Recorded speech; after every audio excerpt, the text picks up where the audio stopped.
Fala, meu povo, muito boa noite a todo mundo que está entrando, boa noite a quem vai assistir depois o Diálogos Carnavalescos. Estamos começando mais uma semana de bate-papo aqui no nosso cantinho na Casa Arabá, nosso espaço, onde a gente já está escrito no nosso nome aqui, que esse espaço é do Capixabices pra gente semanalmente se encontrar aqui, falar de carnaval, bater um papo com os carnavalescos, com todo mundo do carnaval.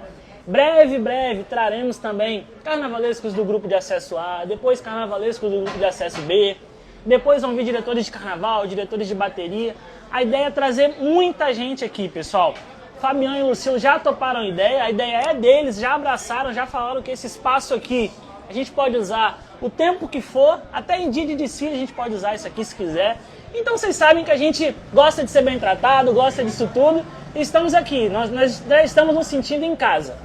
Antes da gente começar, a gente fazer aqueles pedidos, quero expressar aqui as condolências do Capixabices para a família Por Ousadia, a família Mocidade Unidos da Glória e a família da Beatriz Sonsini, uma ritmista que já teve passagem também pela Novo Império e atualmente estava na Mocidade Unidos da Glória, acabou falecendo essa semana. Então, nossos sentimentos a toda a família.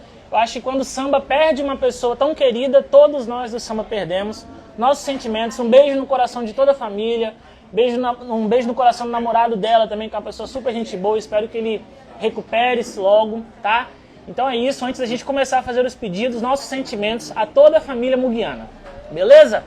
Agora aqueles pedidos de sempre, quem puder, encaminha. Tem uma setinha aí no Instagram que vocês estão vendo, que vocês podem encaminhar para uma pessoa no Instagram. Então, poxa, se você está online, sabe que tem gente que gosta de carnaval, que gosta da Chegou que Faltava, que gosta do Carnaval Capixaba, que é fã do Wanderson, que quer ouvir o que ele quer falar, poxa, encaminha para ele, vamos fazer esse vídeo chegar para mais pessoas.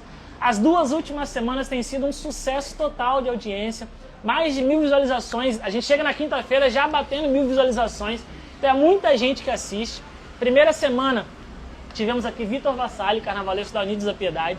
Segunda semana, Peterson Alves, carnavalesco da Mocidade Unidos da Glória. E essa semana, ele assim, galera, que é um talento do nosso carnaval, um talento dessa galera jovem que está chegando no carnaval. Vai contar pra gente como começou, as expectativas dele do próximo carnaval. Também devemos ter perguntas polêmicas, porque Fabiano gosta das perguntinhas polêmicas também. Mas o Wanderson não é daquele tipo que foge de perguntas, então eu sei que ele vai responder. Agradecer a galera da Chegou, que está em peso aqui atrás das câmeras. Aproveitar as palmas, chamar ele aqui. Wanderson César, seja bem-vindo ao Diálogos Carnavalescos. Olha ele aí.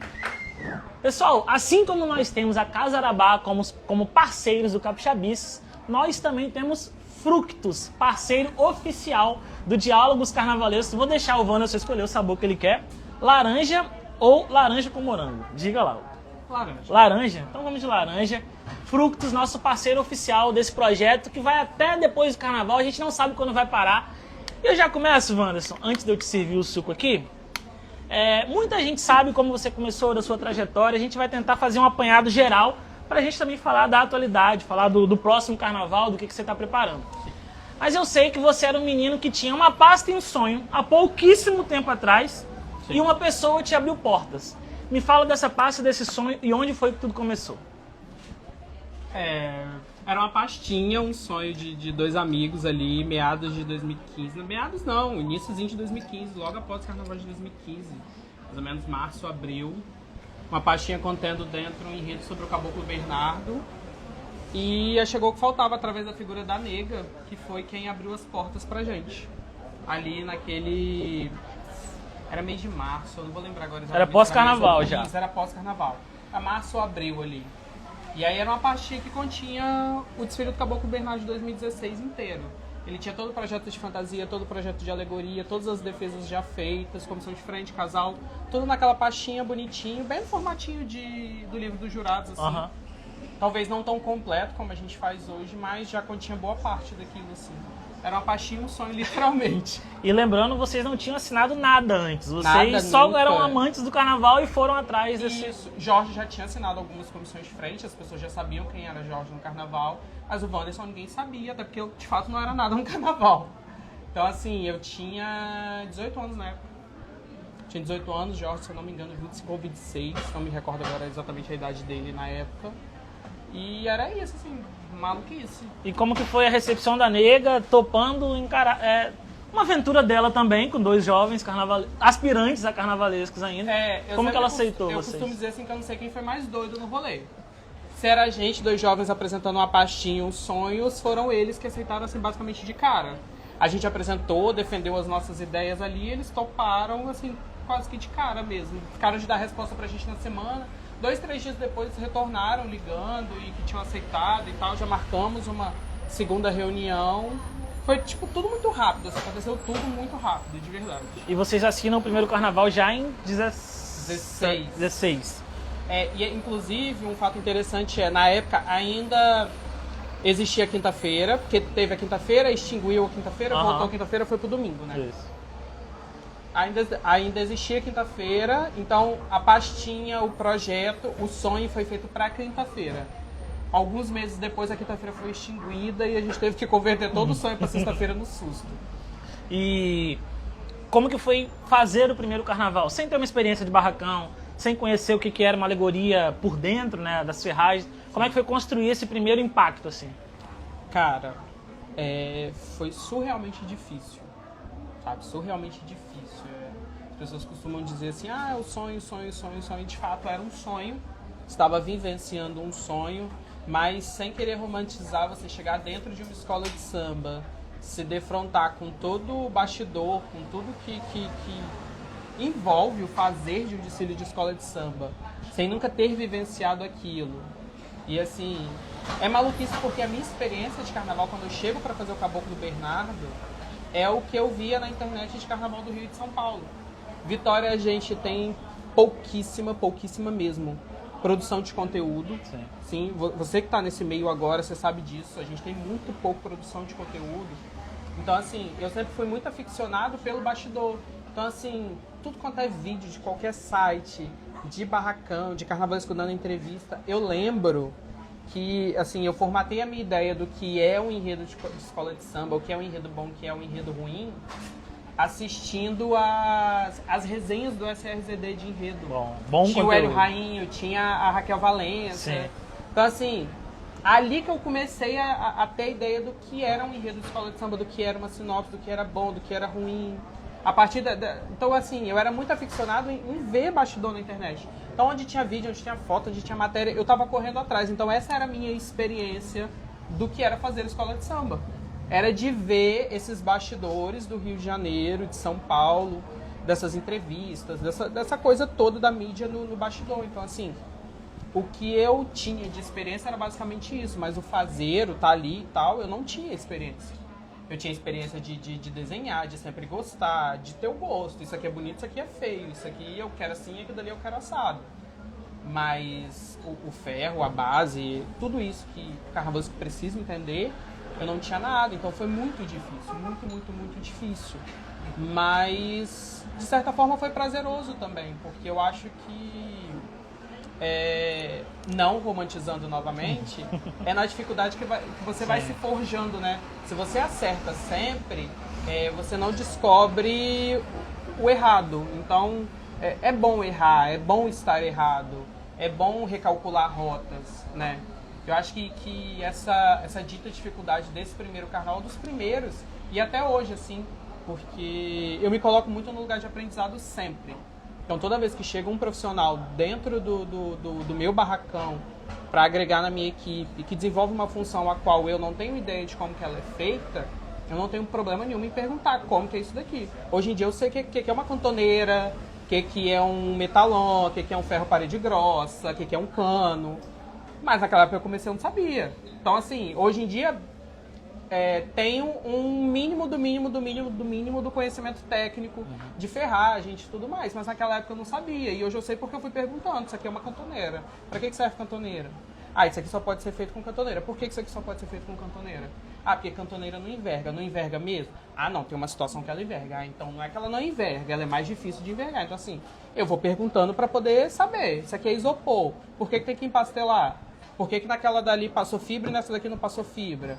Por que não pode reproduzir na fibra? Por que tem que fazer 3 peças igual? Então, assim, eu me coloco muito nesse lugar de questionador, o tempo inteiro perguntando. Então, as dificuldades do primeiro ano talvez forjaram o profissional que eu sou hoje. De 16 para cá, menos de 10 anos.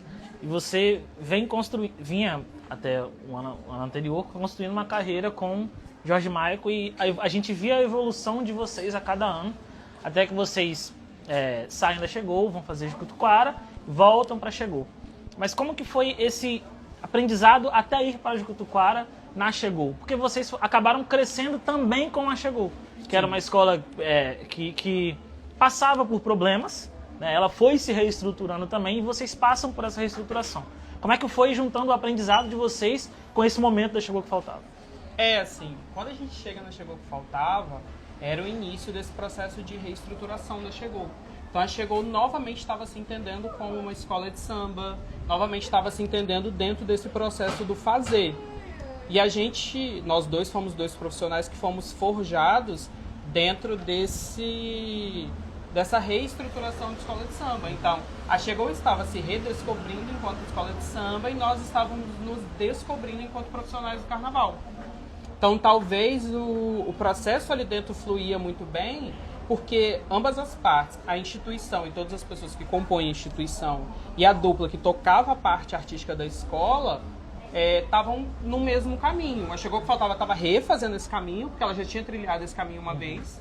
Ela sabia o que era escola de samba, ela só estava se relembrando o que era ser escola de samba, ali na realidade, e a gente estava descobrindo isso. Então, assim, a Chegou que faltava foi a nossa creche, o nosso primário, foi o nosso ser criado enquanto artistas do carnaval. Quando a gente foi para Jericoacoara, acredito que é como aquele filho que sai de casa, sabe? A gente chega num ambiente que é uma escola de samba que já se entende enquanto escola de samba, é uma escola de samba mega consagrada do carnaval, que tem um nome forte fora do estado. Chegou que faltava, hoje é conhecida fora do estado do Espírito Santo, mas na época nem tanto. Agora Jericoacoara é muito conhecida fora do muito estado do Espírito Santo. Pelo que ela fez no início daquele tetra, daquele auge. Então a gente encontra uma escola que tinha sede de reviver todos aqueles anos.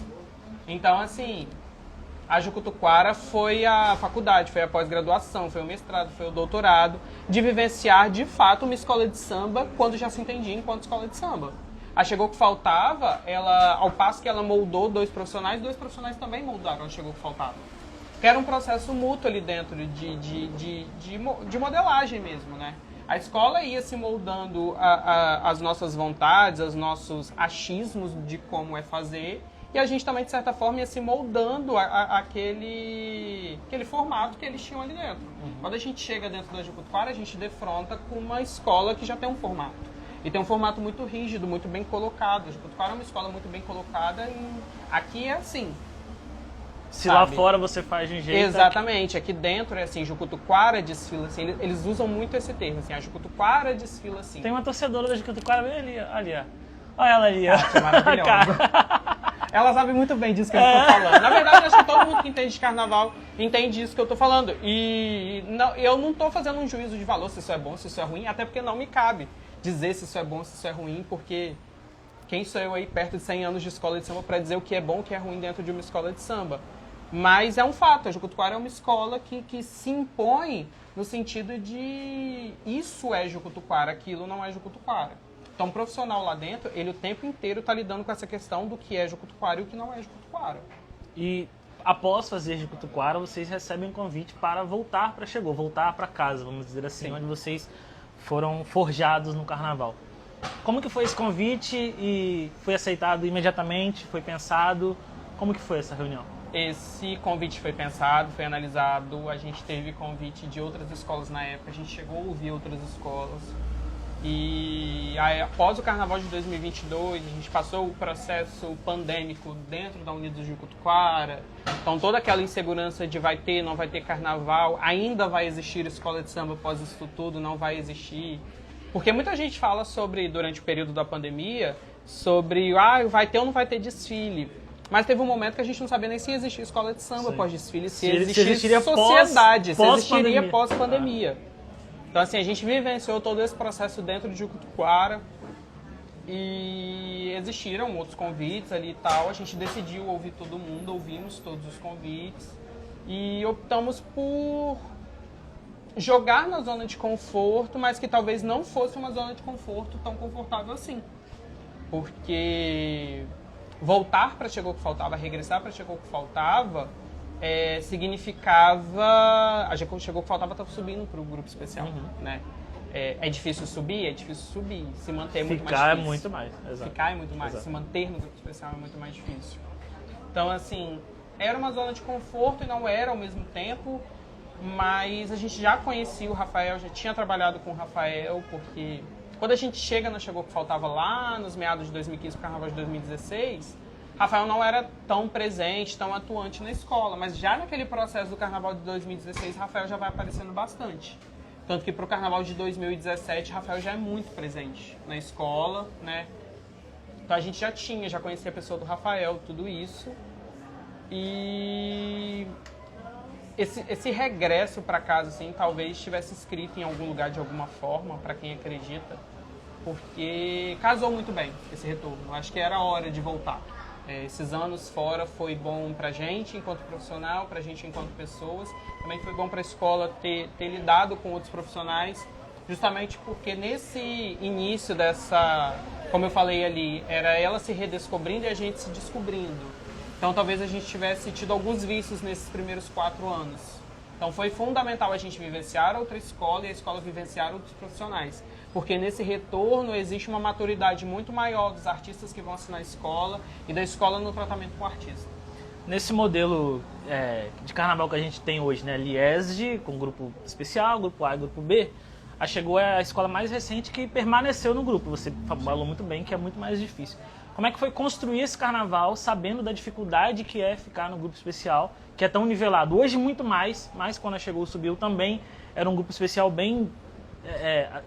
dava pra gente ir pra apuração não apontando a escola que ia ser rebaixada. Como é que foi criar enredo para isso, pensar em não cair em nenhum momento? Assim, sem parecer prepotência, criar enredo nunca foi um problema. Criar enredo é um processo extremamente prazeroso, principalmente para o Wanderson, assim, eu posso falar por mim, né? Eu acho um dos recortes de criação de um processo de carnaval mais gostosos, assim. É o criar enredo, é você pegar a história, o tema, pesquisar, recortar ela, dar um véu para ela, né? Porque o enredo nada mais é do que um véu, um filtro que você vai dar para uma história, né? Eu acho esse processo extremamente prazeroso, assim. Então, assim, pensar o enredo, achar o que deve ir para a avenida, o que não deve ir para a avenida, para mim nunca foi um problema. Mas quando a gente se defronta com essa situação de Chegou o que Faltava, precisa permanecer no especial, talvez eu tenha titubeado em definir um recorte para o enredo nesse sentido. Como agora já virou enredo, eu posso falar. Quando eu volto, tem uma cena muito engraçada que eu queria falar dos paneleiros. A Inocentes não tinha divulgado o enredo na época ainda. Ela ia divulgar um mês depois, mais ou menos. Eu queria muito falar das paneleiras. E Rafael trouxe uma possibilidade de enredo patrocinado. Aí eu fiz o seguinte: enredo patrocinado eu não faço. Levanto e vou embora. Aí ele, não, peraí, volta aqui. Então vamos começar. Porque eu entendo as dificuldades. Eu entendo toda a questão financeira que uma escola de samba precisa para colocar um carnaval na avenida. Mas, em contrapartida disso, eu acho que a gente, enquanto escola de samba, enquanto entidade cultural e social que as escolas de samba representam, existem valores inegociáveis. Né? E aí, talvez vender a alma por um carnaval e por tão pouco, ou se nem sabe se irá receber, não seja algo tão gratificante tanto para o artista quanto para a escola. Então, na mesma hora, a possibilidade que tinha na mesa, eu falei, olha, isso eu não faço. Então eu levanto, vou embora. Tal. Aí ele voltou atrás. Aí tinha uma outra pontinha de enredo patrocinado. E aí eu, como bom amante de Rosa Magalhães, fiz tipo a Rosa fez com o Campos, né? Dei toda uma volta pro patrocínio. E o patrocínio tá dentro daquele enredo do Tesouro. E nem sei se as pessoas sabem onde está o possível patrocínio ali dentro. Muitas escolas escancaram o patrocínio, mas a Rosa é uma das carnavalescas que fazia muito bem isso, de mascarar. Eu acho que esse também é o talento do carnavalesco, né? Saber pegar disso e transformar em uma outra coisa, que o dinheiro vai entrar da mesma forma, só que as pessoas de repente nem sabem o que foi falado, que era patrocinado naquele enredo.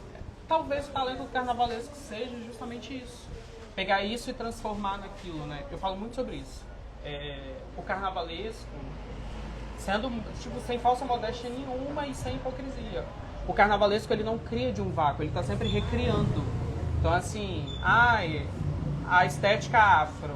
Existe um ponto de partida para aquela estética afro existir. Existem os grafismos que foram feitos por civilizações.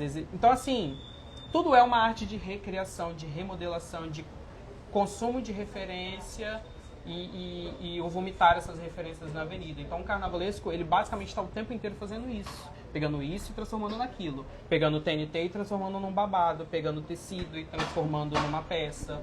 Pegando uma placa e transformando numa escultura. Então, assim, é basicamente a arte do carnavalesco e isso serve para o enredo também. Pega uma história e transforma no enredo. Vamos falar de 24, um carnaval grandioso. Posa chegou ter ficado no grupo. A Chegou vem para 2024 com uma nova ambição, uma ambição que não era escondida de ninguém. A Chegou queria muito ser campeã. Lança enredo, lança samba, mantém vocês, traz um cantor do Rio de Janeiro. Como que era o momento da Chegou para 24? Rafael tá online, presidente. Olá, presidente. Um beijo pra você, a família Chegou, tá muita gente aqui, sabemos que você queria estar aqui, a gente sabe que você tá viajando, tá trabalhando, tá tudo em casa. Um beijo e até breve. Queremos você aqui breve, a gente vai conversar. Volta logo, a gente tem 2 bíblias de problema pra resolver. Lorena só balançou a cabeça aqui, Rafael, ó, a carinha dela. 24. 24, como que era? Cara, olha, de cara assim, definir o enredo de 2024 foi algo extremamente trabalhoso, complexo, complicado, demorado, justamente por isso, assim. Aí lá atrás eu tinha falado que definir enredo nunca foi problema para o Wanderson, mas quando a gente fala de 2 pessoas, 2 artistas, 2 gostos, a gente teve alguns conflitos ali, conflitos no sentido de eu quero isso, eu quero aquilo, isso daqui eu não acho bom, aquilo eu acho bom, até a gente achar o denominador comum, que era falar do Glória, assim. Sempre foi uma vontade dos 2 artistas o desbravar o Espírito Santo, falar de coisas que não foram faladas no carnaval ainda, ou dar novos olhares para coisas que já foram faladas, que são muito batidos no carnaval de Vitória.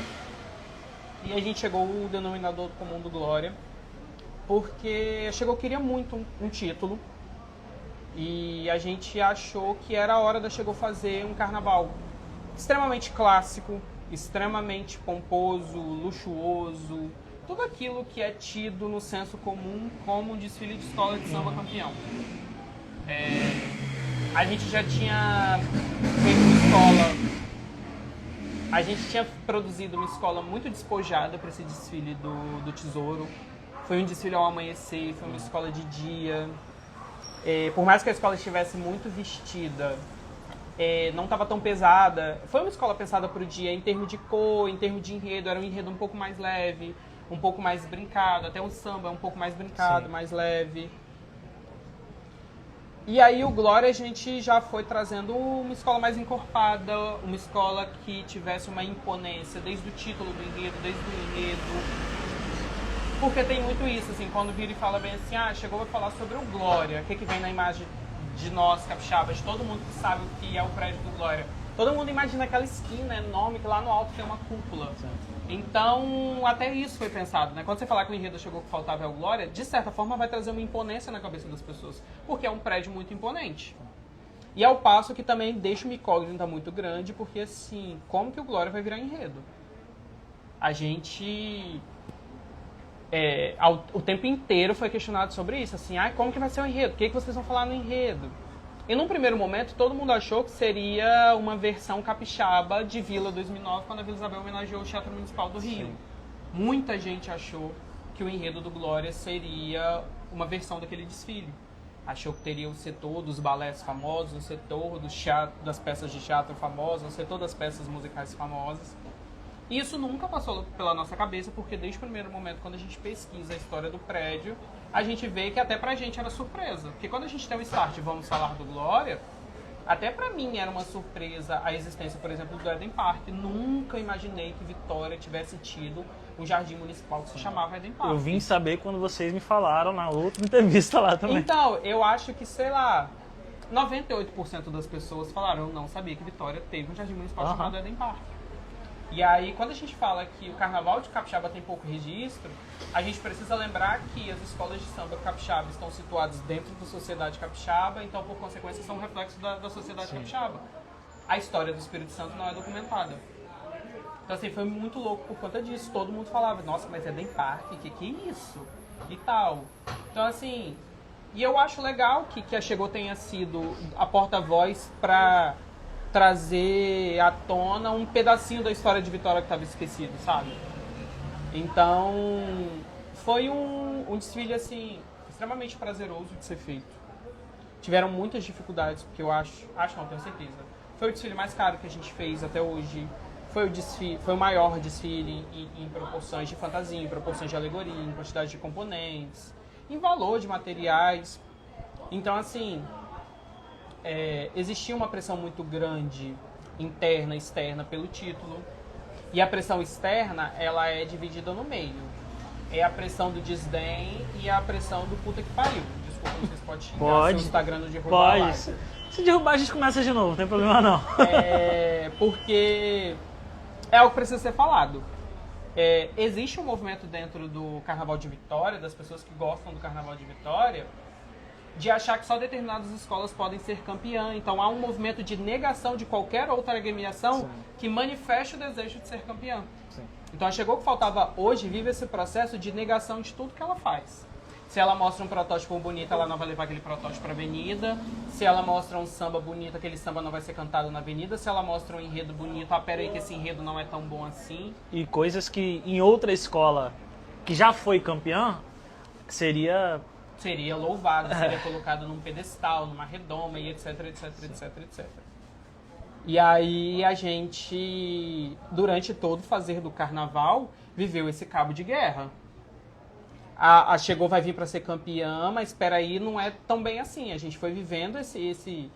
A gente puxava de um lado, puxava do outro, puxava de um lado, puxava de outro. Até porque é hipocrisia dizer que a gente não ouve as críticas, é hipocrisia dizer que a gente não leva isso em consideração, que isso não afeta o trabalho. Porque isso pode não afetar o Wanderson, carnavalesco, artista, que tem consciência do seu trabalho.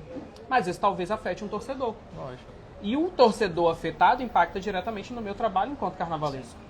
Então era o meu trabalho de colocar um brio dentro de um componente, de dizer que ele pode sim, de que Chegou que faltava sim uma escola de samba, e o coleguinha do lado falando bem assim, peraí, você não é escola de samba, você não devia estar nem aqui. Então foi esse eterno cabo de guerra, ao passo que foi muito prazeroso. Então assim, como todos os carnavais, é um processo de muito altos e baixos. Mas talvez o processo do Glória tenha sido o que tivesse a amplitude da onda assim, maior de todos os carnavais que eu já fiz. Eram picos muito altos e muito fundo. Porque a gente puxava muito pro alto com a produção que a gente estava fazendo, e ao mesmo tempo os comentários puxavam muito pro fundo. Mas a gente sempre acreditou muito no processo, no trabalho. No processo ou depois do carnaval? Durante o processo de feitura do carnaval. Durante o processo de feitura do carnaval. Mas a gente, acho que internamente... no final do Twitter, né? Uhum. A gente falava exatamente o que você falou. Quando as fantasias foram lançadas, foi um boom, assim, da qualidade, do requinte, do volume. E é impressionante como tem pessoas que conseguem criticar um processo que eu acho que é incriticável aquilo que foi lançado. Ao ponto... Até comentando aqui de como foi apresentado o protótipo. Uhum. As fotos lá no... Foi feito um vídeo, a primeira coisa que saiu foi um vídeo com vários trechos, assim, e depois a gente foi divulgando de pouco em pouco o ensaio que a gente fez no teatro. Uhum. Não vou dizer que é incriticável, porque gosto é gosto, sabe? Uhum. Cada um nasceu com aquele buraquinho cheio de prego e tem o seu. Mas existe uma diferença entre você criticar por gosto, a ala é laranja, eu não gosto de laranja, então não vou achar fantasia bonita. Cara, beleza, você não gosta de laranja, mas eu sou o carnavalesco, eu vou escolher laranja, foda-se. E você sabe por que o laranja está sendo usado. Exatamente. E mesmo que eu escolha o laranja, porque eu quero escolher o laranja, porque não tem um porquê do laranja. E beleza, é uma questão de gosto, mas assim, o desqualificar a produção, que é chato, que é é hipócrita, porque o povo tá o tempo inteiro levantando a bandeira. Ah, vamos balançar a bandeirinha do Carnaval Capixaba. Vamos balançar a bandeirinha do profissional capixaba. Aí vem um profissional do Rio, e assim, não vou dizer que os profissionais do Rio são ruins ou nada disso. Pelo contrário, sou apaixonado pelo trabalho de vários profissionais do Rio. Mas vem gente do Rio e faz uma mínima coisa, tá todo mundo ali, batendo palma e tal.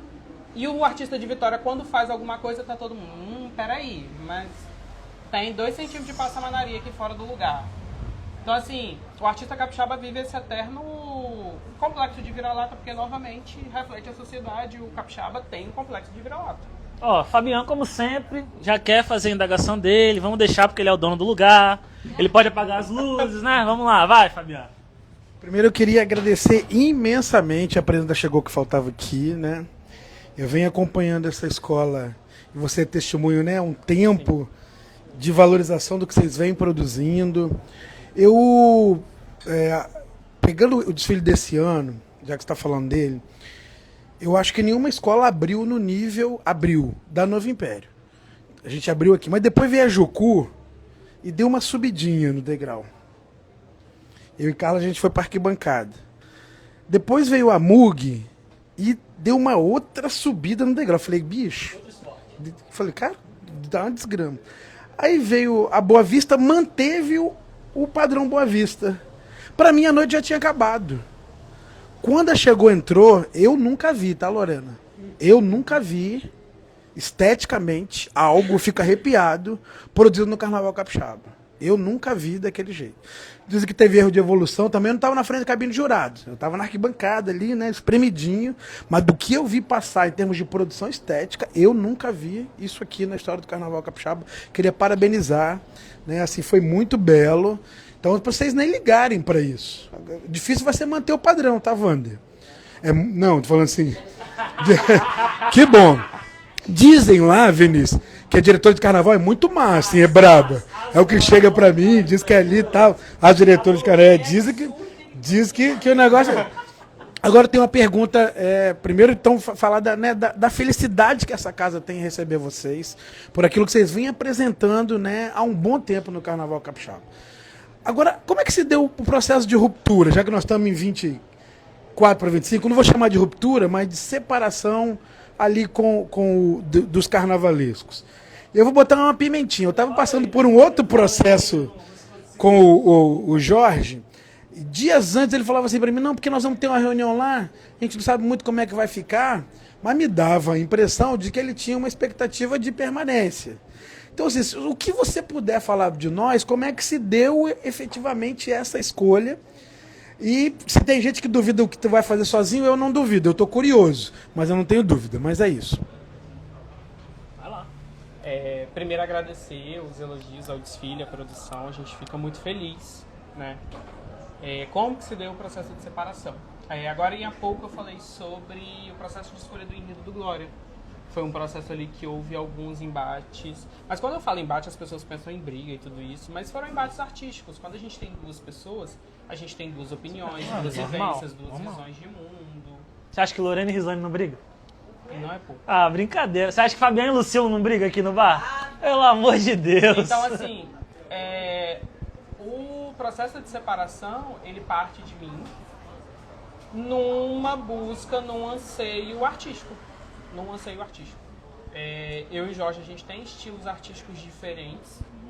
Algumas pessoas que são muito próximas já comentavam isso nos desfiles, assim, que percebiam onde tinha um traço de um traço de outro e tal. E a gente fez 7 desfiles juntos. Então, assim, isso vai atenuando não, isso vai intensificando a diferença dos gostos artísticos de um e de outro. Então foi uma busca por uma escolha artística mesmo, uma busca por um estilo meu, por um caminho meu, por uma Rislane usou uma palavra boa, por uma identidade minha, assim. A ruptura partiu de mim nesse sentido, de busca mesmo. Respondido? Obrigado pela sinceridade. Aí, viu? Vou voltar. Quem? Rislane tem pergunta? Eu fiz no chat. Ah, então tá bom. Então manda. Fala, André. Quer falar, Rislane? Não. Qual é a sua maior inspiração? Sua maior inspiração no carnaval. Fui light. A minha maior inspiração do carnaval é rosa. Não tem muito mistério assim, não. Quem convive comigo, quem é rosa. Acho que tá estampado no seu Sim, vigor artístico, que é a rosa. Assim. eu sou muito apaixonado pela Rosa, não só pela parte estética, pela forma como ela contava história, até pela figura da Rosa, persona da Rosa, personagem Rosa Magalhães. Eu sempre fui muito apaixonado por ela, assim. E é engraçado porque eu era apaixonado pela Rosa sem saber quem era Rosa, porque Imperatriz 2005, o desfile do sítio, foi um dos primeiros desfiles da Rosa que eu assisti e um dos primeiros desfiles de escola de samba que eu tenho memória de lembrar, de assistir ao vivo e tudo mais. Mas eu fui descobrir quem era a Rosa Magalhães alguns anos depois, nesse lance de internet. Você assistiu o desfile como Assisti o desfile, um espetáculo, sem saber quem era o criador. Exatamente. Então, assim, eu fui apaixonado pela Rosa antes mesmo de saber quem era a Rosa. Voltar a falar de 24 só mais um pouquinho, depois dos elogios do Fabiano. Acho que a cabeça da escola foi não é exagero falar que foi a mais bonita de 2024. Com todo respeito às outras 6 co-irmãs, mas a cabeça ali foi algo muito impactante. Aquela aula coreografada. Só um adendo. Tinha Rosa na cabeça da escola. Porque o verde água com lilás, verde água com lavanda, a Rosa usou num setor de, se não me falha a memória, Chiquinha Gonzaga. Eu sou apaixonado no desfile, assim. Tem um carro, um setor inteiro que é todo verde água com lavanda. Aí, cabeça da escola muito grande. Eu quero entrar mais um pouquinho. Como é que você pensa um desfile? O que você acha que precisa impactar mesmo? Tem que ter uma excelente comissão de frente, um abre-alas gigantesco. O que logo de cara um desfile do Wanderson as pessoas vão perceber que é seu? Cor. Eu acho o processo artístico de criação, de escolha de cor, fundamental. Talvez o que mais me ajude a contar o enredo, além do samba, seja a cor. Acho que cor é fundamental para entender o desfile. Passa desfile, alguns problemas de evolução, né? Não vem o título, não vem também o vice-campeonato. Como é que foi assistir a apuração? Deu aquela murchada? Como é que foi isso? Como é que foi o dia da apuração para você e para o Jorge? O dia da apuração foi esse... Porque assim, a gente já sabia das punições previamente, as escolas ficam sabendo previamente das punições. Primeiro sabem das denúncias, depois do que denúncias, passa. Né, e tal. Mas o veredito, o final do julgamento, ninguém fica sabendo. Teoricamente, nem os presidentes ficam sabendo, teoricamente. E a gente só vai saber na hora da abertura dos envelopes, ali alguns momentos antes da abertura dos envelopes, quando é lido se o requerimento foi deferido ou indeferido, e todo mundo fica na dúvida se deferido ou indeferido, vai manter qual ou não que vai manteve, manter a o que punição. aconteceu. Sim. Quem falar que não fica na dúvida tá mentindo, porque naquela hora ali não passa nem sinal de Wi-Fi. Apuração. Rafael tá falando, vai. Falou, abre ala gigantesco não, já tô cansado disso. Ouviu, Lorena? Abre alas gigantesco não, já tô cansado disso. Rafael que falou. O dia da apuração refletiu todo esse processo que eu falei do desfile. Foi do céu ao inferno, sabe? Porque por mais que a escola não tenha caído, por mais que a escola tenha se mantido no especial, por mais que o desfile tenha tido todo esse impacto, todo mundo tenha comentado e tudo mais, a não coroação do trabalho com o resultado final, porque pelos jurados foi coroado. Pela nota dos jurados a gente é vice-campeão do carnaval. Né? Mas aí uma punição não deixa que a gente seja o vice-campeão do carnaval. Mas ninguém fala isso. Quando você olha lá a classificação final, acha que o Faldal está em quarto lugar. É verdade. Então a não coroação do trabalho foi algo extremamente frustrante. Dizer que não foi é mentira.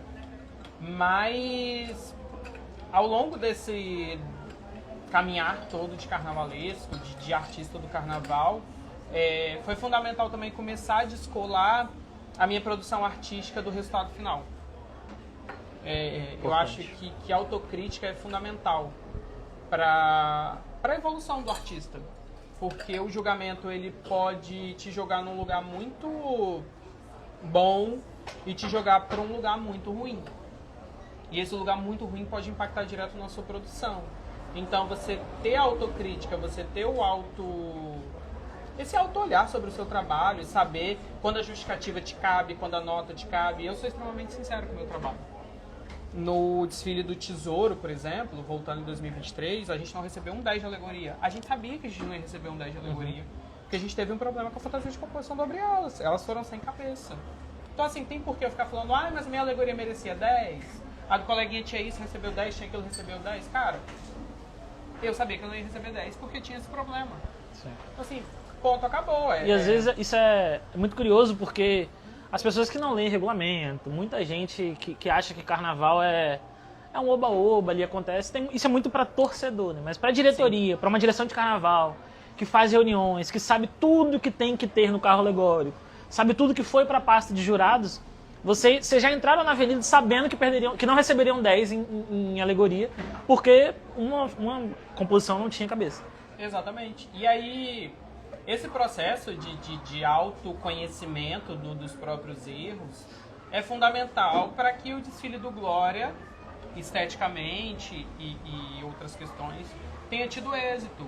A gente recalculou algumas rotas. Quando as meninas chegam nesse intervalo, as meninas chegam para o processo do Glória, foi comentado sobre isso. Não, peraí, a composição do Abre-Alas foi sem cabeça, então a gente precisa recalcular a logística de feitura das composições, porque não deu tempo de fazer a composição do Abre-Alas.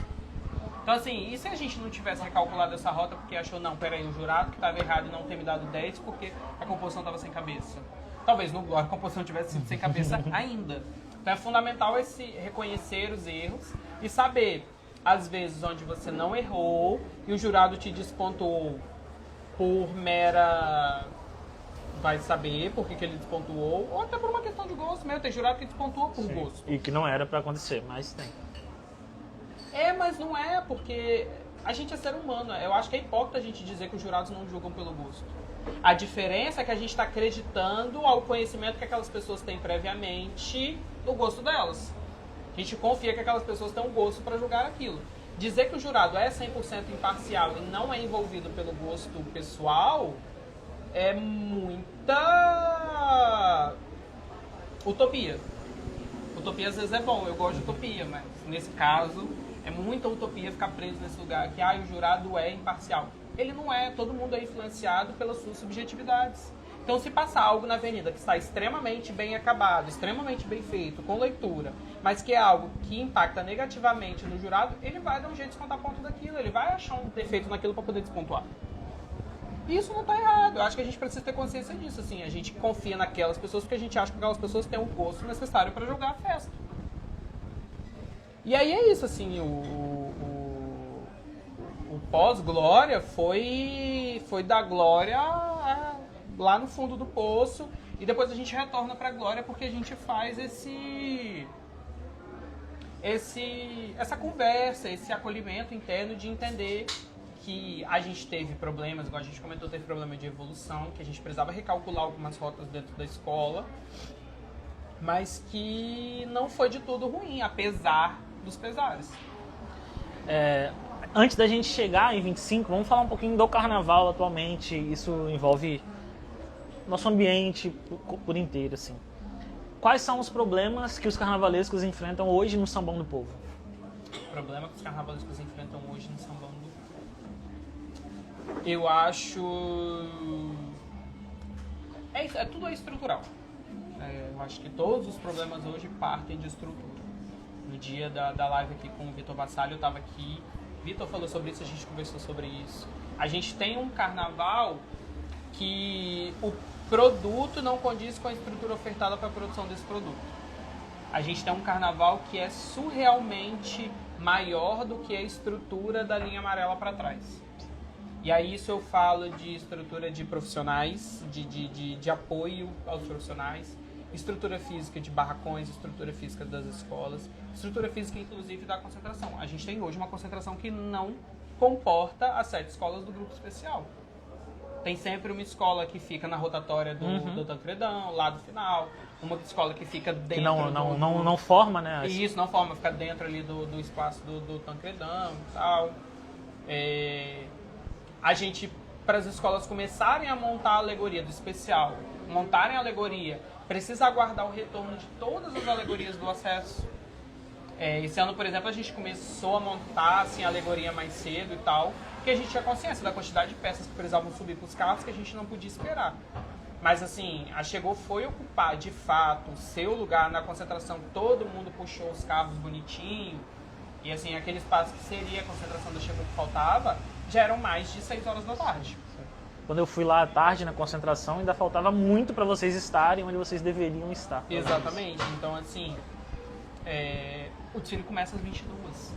Então, era um intervalo de 4 horinhas. 4 horas para montar uma escola de samba, montar as alegorias, não vou montar uma escola de samba não. 4 horas para montar as alegorias de uma escola de samba, que precisou fazer alegorias em outro município, atravessar uma ponte, porque no município de Vitória ela não consegue nem alugar por um preço plausível um galpão coberto para poder produzir suas alegorias, é um tempo muito curto, é um tempo muito pequeno.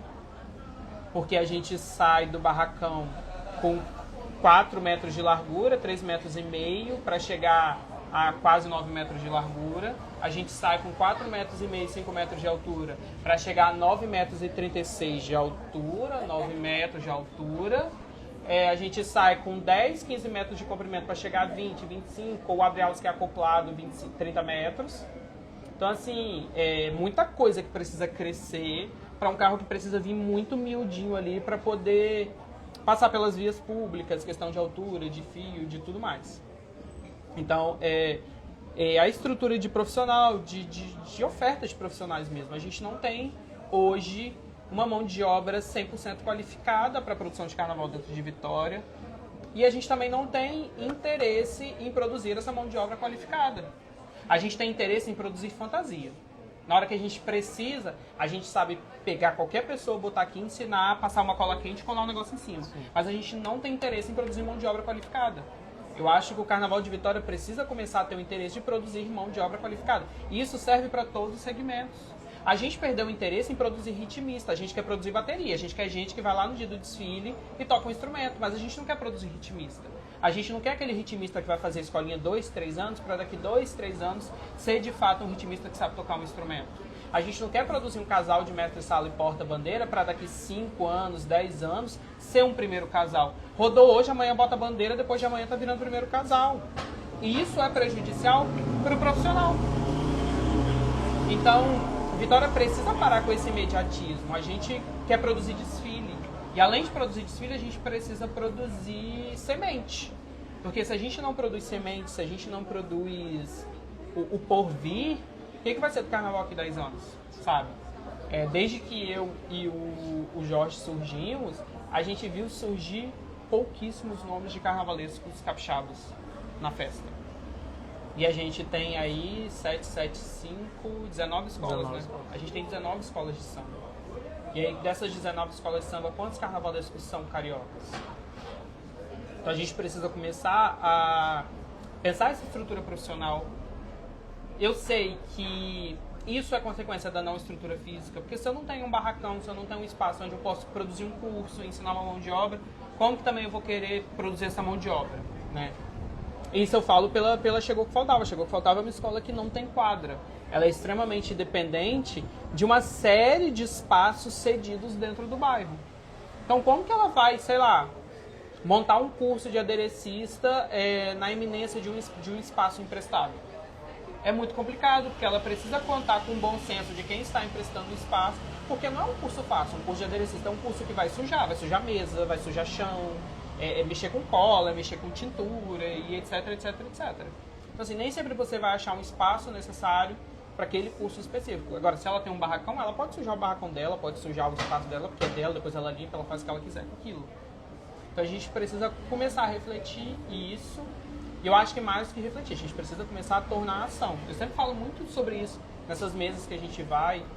A gente debate muito, mas fica sempre muito no campo das ideias, do intelecto, fica muito aqui. A gente precisa que essas coisas comecem a se tornar ações. E parar de produzir desfile para o ano, começar a produzir posteridade. Pensar que tudo é produzido com tempo, com maturidade. Então, um profissional ele não surge hoje e é o profissional amanhã. O profissional surge hoje, ele vai errar, ele vai acertar, ele vai se entender enquanto profissional, ele vai aprender, ele vai consumir referência. E isso vai anos e anos e anos e anos e anos para ele se tornar, de fato, um profissional do carnaval. E isso para todas as esferas profissionais do carnaval.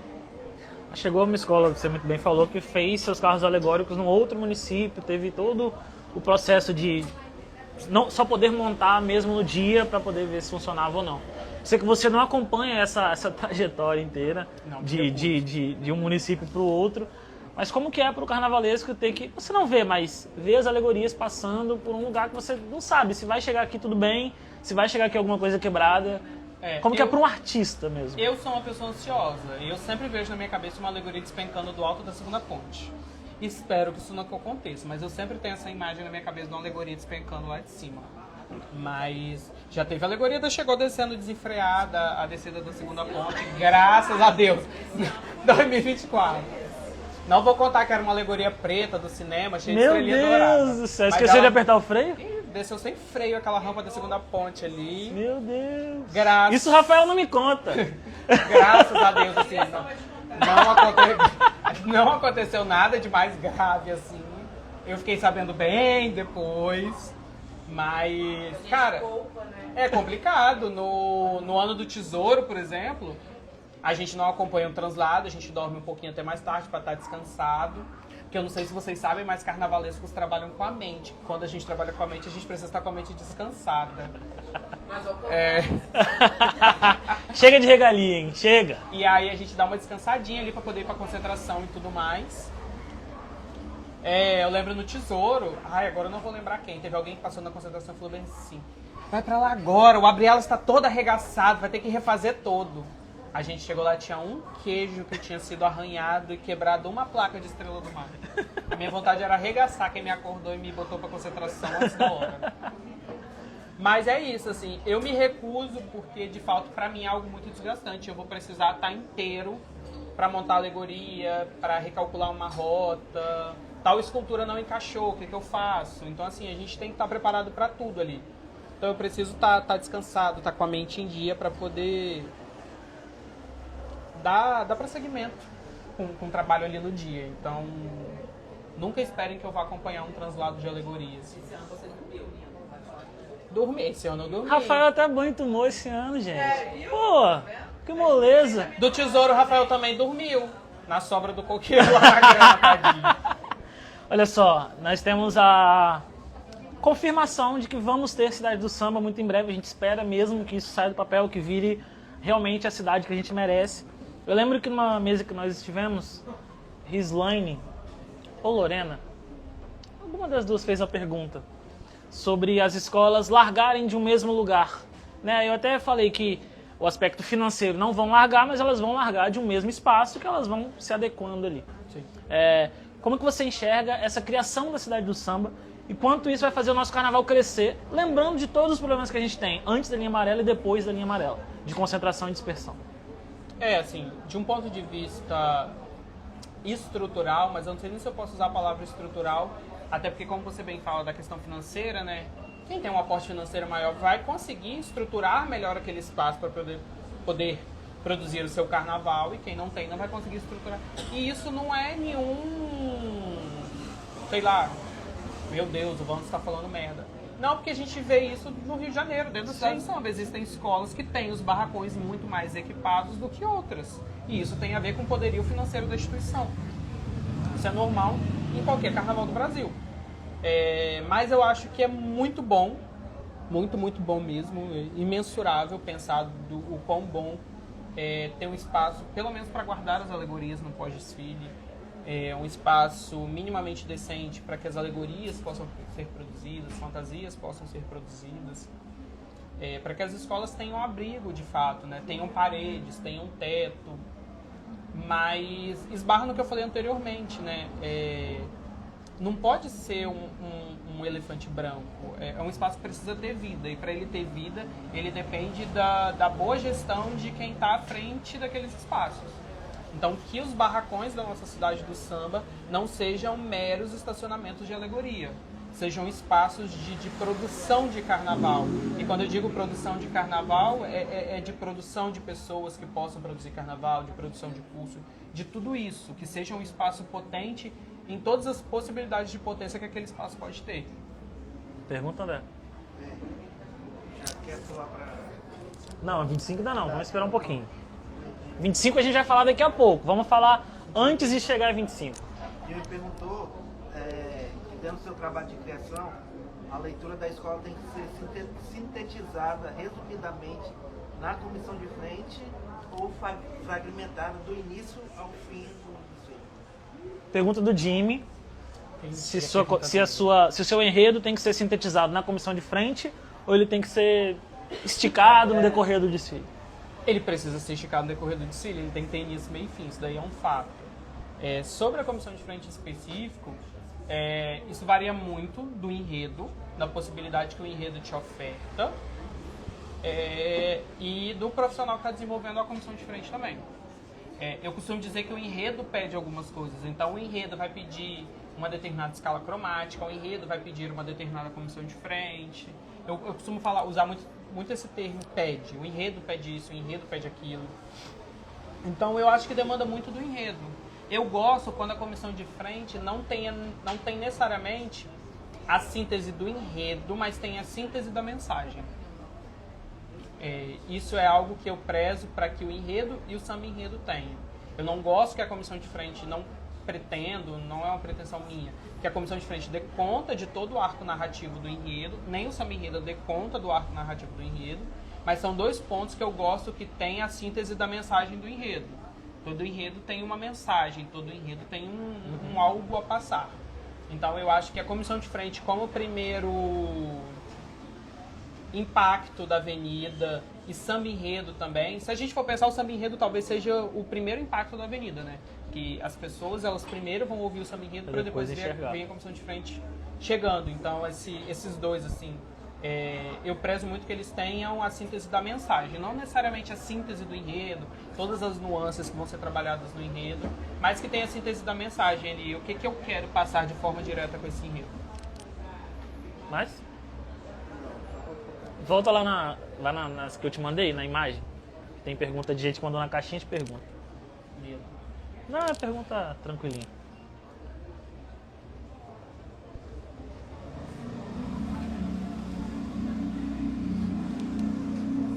Vamos lá. Pergunta do Cássio Tabaque. Como é e quando você descobriu esse dom maravilhoso de ser carnavalesco? E como você fez para ele não aflorar, mas também se especializar na criação de carnaval? Porque não é só você nascer com dom. A arte do carnaval é muito diferente de outras artes. Mas como que você soube que seria artista do carnaval e o que você tem feito para continuar? Só para completar isso mesmo, Vitor também foi contando como é que você deu isso, o Peterson, do Barracão com o Carlitos, né? Como é que se dá a formação do carnavalesco? Porque você faz uma análise profunda da ausência do percurso formativo da expedição. Como é que eu formo um Wanda? Eu vou repetir porque eu não sei se todo mundo ouviu. Fabiano questionou sobre os espaços, realmente os nossos barracões não tem como você ter um assistente, né? Não dá pra você se dar esse luxo de ter alguém que vai desenhar a fantasia pra você, você acaba construindo tudo. Então os carnavalescos aqui de Vitória não tem como criar novos Wandersons, novos Pets, novos Jorge. Como que você fez pra isso acontecer também? Então, a pergunta do Fabiano tem a ver com a pergunta do Cássio, né? Como que eu me descobri carnavalesco? Eu moro do lado do Sambão. Então, assim, desde que eu me entendo por gente, eu vejo Sambão do Povo. E, cara, eu não consigo precisar quando que eu comecei a gostar de escola de samba, quando que eu descobri o que era escola de samba, porque, pra mim, é algo que desde sempre existiu. Quando eu me recordo de quando eu já existia, eu já tenho lembrança da minha avó levando eu e as outras crianças do quintal para ver os carros alegóricos no sambão, de dia, levar a gente para ver os carros no sambão de dia. Então, assim, eu não tenho, de fato, uma recordação de quando eu descobri o que era escola de samba. Para mim, escola de samba é algo muito natural, assim, eu sempre vi o sambão, eu sempre vi escola de samba. Então eu não tenho essa memória. Algumas pessoas falam, eu vi a primeira vez em tal ano, estava na escola entrando. Eu não tenho essa recordação. Mas eu tenho uma recordação, hoje eu sei que é a recordação mais antiga por conta das pesquisas e do saber. Mas eu tenho uma imagem muito clara, quando eu explicar agora, a pessoa vai saber onde eu moro. E na entrada do Sambão, bem na entrada mesmo, tem a escola de ciências ali, tem uma igreja de esquina, e eu moro naquela rua. Então, assim, vindo por dentro da rua e saindo naquela viradinha ali, caminhando uns passos, eu lembro isso muito claro, de ver a caravela da MUG de 2003, que homenageou Anchieta. Então eu tenho essa imagem muito clara, a caravela com a bandeira da MUG, assim. E aí hoje, por saber das outras coisas que eu lembro, saber o ano, eu lembro que essa é a minha memória mais antiga do carnaval. E não é só do Carnaval de Vitória, é de escola de samba como um todo. Essa é a minha memória mais antiga. Virar a rua, andar um pouquinho e dar de cara com aquela caravela da MUG e a bandeirinha e tal. Então, escola de samba sempre fez parte da minha vida e escola de samba de Vitória. Eu vou descobrir as escolas de samba do Rio depois de descobrir as escolas de samba de Vitória. E eu lembro de muito pequeno, o pessoal lá de casa tinha costume de dispersão, pegar as coisas. E eu lembro muito, muito disso, de catar a fantasia, desmontar a fantasia e brincar de montar desfile de escola de samba. Eu tinha um CD do Carnaval de 98, CD da Volta. Na porta da cozinha lá de casa, no cimento, tem uma marcação, assim, tem exatamente uma marcação que forma como se fosse um recuo, assim, tem a linhazinha reta, tem um quadradinho, continua uma linha reta. Então o quadradinho era o meu recuo. Então eu tenho essa memória de brincar disso, de desmontar as coisas, de montar desfile, pegar vaso de planta da minha avó, botar em cima de alguma coisa para fingir que era um carro alegórico. Então eu tenho essa memória de muito pequeno brincar disso, sabe? Vai na pergunta do Patrick aí, lá na... Patrick Rocha da MUG mandou pergunta. É uma das que eu te mandei. Aí. Como foi a mudança de perspectiva, saindo do acesso e indo para o especial? Patrick Rocha, diretor administrativo da MUG, todo mundo conhece. Não, Patrick. A gente falou... Eu falei sem falar exatamente dessa mudança de perspectiva, né? A gente saiu do Chegou que Faltava, uma escola que estava se reestruturando no acesso do Carnaval de Vitória para Jericoacoara. Então, desculpa. A mudança de perspectiva foi gigantesca, assim, Jericoacoara, desfile imponente, carro grande. A gente saiu de carros de 8 metros de comprimento para carro de 15 metros de comprimento. Carro de no máximo 6 metros de altura para carro de altura máxima. De ala de 40 componentes para ala de 70, 50 componentes. De fantasia sem muito costeiro para a escola tem que ter muito costeiro. E aliado a isso não pode gastar muito. Então, assim, a diferença de perspectiva, ela se dá muito no quesito visual mesmo. De nunca ter produzido algo grande, no sentido material mesmo. Carros maiores, alegorias maiores, mais volumosas. Mas também se dá nessa esfera do componente, assim. Um componente de uma escola de samba que há muito tempo é uma escola de samba do grupo especial, ele age diferente de um componente de uma escola que está no grupo de acesso ou de uma escola que transita entre o grupo de acesso especial. Existe um comportamento diferente dos componentes. Então, assim, tem a perspectiva do trabalho material ali, dos volumes, e tem a perspectiva do interno, dos diretores, dos componentes, do comportamento das pessoas que estão dentro daquela escola de samba. Vamos para 25? Vamos chegar em 25? Antes da gente começar a ler as perguntas de 25, estamos num estado conservador, ponto. Temos uma crise cultural de que as escolas do nosso estado não falam de enredos com temáticas africanas, ponto também. Como que é criar esse enredo, que também passa por uma temática africana, numa escola que ela sabe onde ela quer chegar, mas ainda não chegou. Como que foi esse processo de criação? Vamos indo para 25, ainda não falando totalmente. E conversas em Yorubá. Exatamente.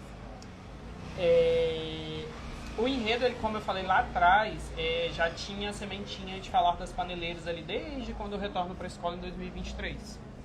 Mas aí acabou não rolando. Logo depois a Inocente de Belfort Roxo do Rio anunciou as paneleiras, fez as paneleiras e tal, passou. E ficou muito essa inquietude dentro de mim. E eu sou uma pessoa, como eu falei lá atrás, de enredo, é muito prazeroso e tal. E eu tenho muito essa maluquice. Eu falo que é uma maluquice. Eu tô ali vendo o carro branco e de repente eu pesquiso no Google, carro branco. Aí eu acho um site, leio e falo, isso dá enredo. Muito enredo nasce assim, porque eu tenho essa maluquice. Eu vejo alguma coisa, eu acho legal, eu vou pro Google no primeiro momento, pesquiso e falo, porra, isso dá enredo. E ao passo que eu descubro que tal coisa dá enredo, tem sempre um momento ocioso que eu volto a pesquisar aquilo. E nesse voltar a pesquisar e até vivenciar o bairro de Goiabeiras, eu fui entendendo toda a potência cultural que existe dentro daquele território. Então esse enredo ele foi surgindo e foi se modelando desde meados de 2022 ali, a não feitura do enredo das paneleiras naquele ano, acabamos optando pelo enredo do Tesouro. E aí nesse meio tempo ele foi ali sendo gerado, maturado, alimentado dentro de mim e tal. Ano passado eu cheguei a colocar ele na mesa como uma possibilidade de plano B com Glória, mas aí o Glória acabou indo para a Avenida. E a temática africana, eu falo muito disso quando eu vou explicar o enredo, assim, tem um momento do enredo que eu falo sobre isso. Eu falo sobre o entroncamento indígena e o entroncamento africano na influência da cultura de Goiabeiras. E as pessoas sempre me perguntam, mas é o catolicismo, a influência europeia. E eu comento, todo mundo sabe que existe, então eu não preciso falar. Eu parto desse princípio, todo mundo sabe que existe influência europeia, todo mundo sabe que existe influência católica. Então, eu não vou citar isso claramente no desfile, eu vou trazer aquelas outras vertentes que as pessoas não conhecem e precisam conhecer que de certa forma influencia. E parte muito desse ponto que você falou de um estigma que o Carnaval de Vitória tá do não afro. E a gente precisa começar a debater dentro do Carnaval de Vitória. Cara, esse espaço aqui é surrealmente bom por isso, porque em Vitória a gente não debate estilo de carnavalesco, a gente não debate estilo de enredo, a gente não debate o Carnaval de Vitória artisticamente na potencialidade que ele tem. A gente não tem uma mesa para debater se o Vitor Vassalli é barroco, é rococó, ele é high-tech ou não é. A gente não faz isso. O Fabião falou que vai fazer. Aí, ó. Ele quer confusão. Cara, porque assim, o Rio de Janeiro faz isso há muito tempo. E isso faz parte do entender o Carnaval de Vitória. Como que eu vou defender o Carnaval de Vitória como arte se eu não o trato como arte? Sem saber o que o Wanderson é, o que o Pet é. Exatamente. E não é falando de arte no sentido das 4 linhas que a academia define como arte a partir de uma visão eurocentrada. Sim. É de algo que extrapola muito essas 4 linhas que a academia impõe como sendo arte, a partir de um ponto de vista europeu. A gente precisa começar a entender a arte de escola de samba para além das 4 linhas da academia. A academia é bom até certo ponto, mas ela engessa, ela te coloca 4 linhas. E a arte de escola de samba, a arte produzida pelas escolas de samba, ela extrapola em níveis altíssimos os limites dessas 4 linhas, sabe? Então a gente, quando for falar de arte de carnaval, arte de escola de samba, a gente precisa urgentemente partir deste ponto. Que a gente não está falando de arte a partir do ponto de vista das 4 linhas da academia, a partir de uma visão eurocentrada do que é arte. A gente não está falando de uma galeria de arte fechada com ar-condicionado, com quadros pendurados na parede, produzidos por pessoas que não vivenciaram tudo que as pessoas que produzem a arte de escola de samba vivenciaram. E eu estou falando isso desde os pretos que fundam o que é a ideia de escola de samba na cidade do Rio de Janeiro na virada do século XVIII para o século XIX, até nós produzimos escola de samba hoje em dia. Então a gente não está falando de uma arte que está dentro de uma academia com um quadro, com uma redoma de vidro, com uma plaquinha embaixo e não só dizendo o material que aquilo é feito, a medida daquilo e uma assinatura. Não só o visual também, né? Os casais não precisam acompanhar o balé clássico, Exatamente. A bateria não precisa acompanhar uma orquestra. São artes diferentes que são artes. Que são arte, exatamente. Eu sonho com um dia que a gente vai achar um termo para chamar isso que a gente produz na escola de samba que não seja arte, que é um termo muito que nos leva muito para essa visão eurocentrada do que é arte. Então, assim, que um dia a gente possa achar um termo para chamar aquilo que a gente produz dentro da escola de samba, de visual, de dança, de música, de interação social, que não seja arte. Não que a arte seja ruim, eu não sei se eu estou conseguindo Mas engloba muito fazer com que as pessoas entendam, mas eu acho que quando a gente fala que escola de samba é arte, delimita num lugar que talvez não cabe a escola de samba. Ela está muito maior que isso, ela está muito acima disso. Concordo. E como que chegamos a Da Lama Sai Muito Barulho? Como que chegamos Da Lama Sai Muito Barulho? E aí fui pesquisando, fui lendo, fui consumindo, fui pesquisando, fui lendo, fui consumindo, fui ouvindo muito documentário, séries, entrevistas do pessoal de Goiabeiras, de Paneleira, de Congo, de Folia de Reis, e Boa Estrela, e fui ouvindo, fui conversando, fui pegando aqui, fui pegando ali, e livro, conversa.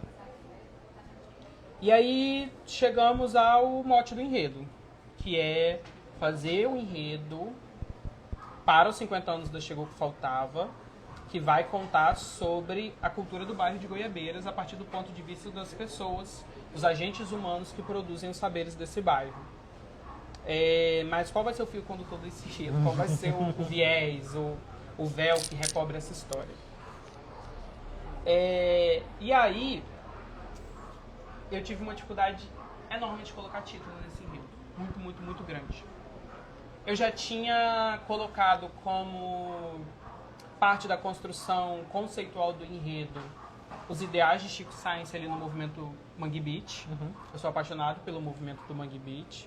E aí, para quem não conhece o Mangue Beat, em linhas gerais, de forma muito simplista, assim, o Mangue Beat é um movimento ali dos anos 80, início dos anos 90, fundado pelo Chico Science e uma outra galera em Recife, que tinha como... Era um movimento que ia de encontro ao movimento armorial, né? O movimento armorial pregava uma certa rigidez dos padrões da arte pernambucana, da arte nordestina, e o Chico Science, ele achava que precisava haver uma interação com tudo que vinha de fora.